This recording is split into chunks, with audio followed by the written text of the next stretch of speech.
সকলকে স্বাগত। আপনাদের সঙ্গে আমি রমা।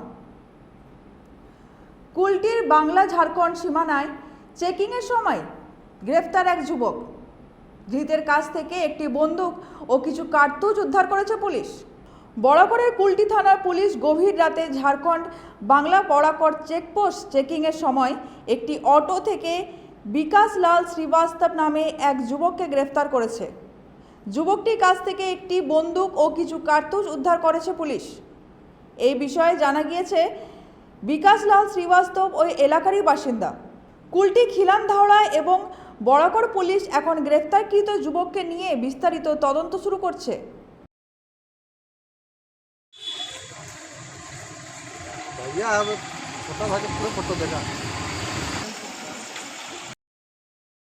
কুলটি থেকে বান্টি খানের রিপোর্ট, 99 নিউজ বাংলা।